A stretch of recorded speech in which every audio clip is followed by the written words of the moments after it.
चलिए, साम्य अवस्था के अंतर्गत हमारा नेक्स्ट बिंदु है प्रबल एवं दुर्बल विद्युत अपघट्य। तो आइए जानते हैं सर्वप्रथम प्रबल विद्युत अपघट्य, इसके पश्चात दुर्बल विद्युत अपघट्य को उदाहरण के माध्यम से जानेंगे।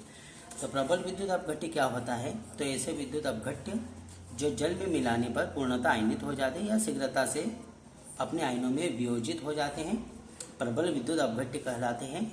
इनकी चालकता जो होती है दुर्बल विद्युत अपघट्यों की तुलना में अधिक होती है। प्रबल विद्युत अपघट्यों की चालकता दुर्बल विद्युत अपघट्यों की तुलना में अधिक होती है। आइए हम उदाहरण के माध्यम से इसे जानें। तो पुनः जान लेते हैं, ऐसे विद्युत अपघट्य जो जल में मिलाने पर पूर्ण रूप से आयनों में वियोजित हो जाते हैं, अर्थात पूर्णतः आयनन हो जाता है, प्रबल विद्युत अपघट्य कहलाते हैं। इनकी चालकता जो होती है दुर्बल विद्युत अपघट्यों की तुलना में उच्च होती है तथा इनका तनुकरण करने पर आयनन की मात्रा पर कोई विशेष प्रभाव नहीं पड़ता है। क्योंकि ये प्रबल विद्युत अपघट्य होते हैं, इनका आयनन पूर्ण हो जाता है। आयनन पूर्ण हो जाने पर यदि इनका और तनुकरण करें तो इनके आयनन की मात्रा पर कोई प्रभाव नहीं पड़ता है। उदाहरण स्वरूप जैसे HCl, NaOH इत्यादि, हाइड्रोक्लोरिक अम्ल एवं सोडियम हाइड्रोक्साइड इत्यादि प्रबल विद्युत अपघट्य के उदाहरण हैं।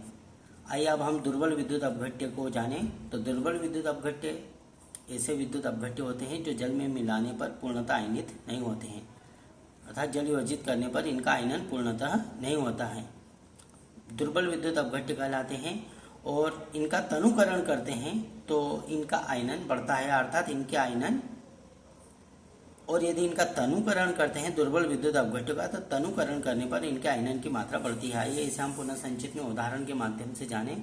तो ऐसे विद्युत अपघट्य जो जल में मिलाने पर पूर्ण आयनों में वियोजित नहीं होते हैं, अर्थात इनका आयनन बहुत कम होता है, दुर्बल विद्युत अपघट्य कहलाते हैं। तनुकरण करने पर इनके आयनन की मात्रा में थोड़ी सी वृद्धि होती है।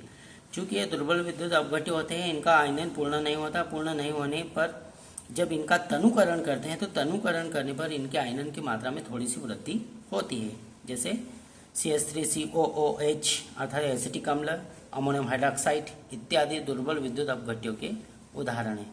इस प्रकार से हमने साम्य अवस्था के अंतर्गत छोटा सा किंतु परीक्षा उपयोगी बिंदु प्रबल एवं दुर्बल विद्युत अपघट्य क्या होता है इसके बारे में जाना। यदि आप चैनल पर नए हो तो चैनल को सब्सक्राइब कीजिए ताकि आप इसी प्रकार से महत्वपूर्ण परीक्षा उपयोगी प्रश्नों के वीडियो देख सकें। धन्यवाद।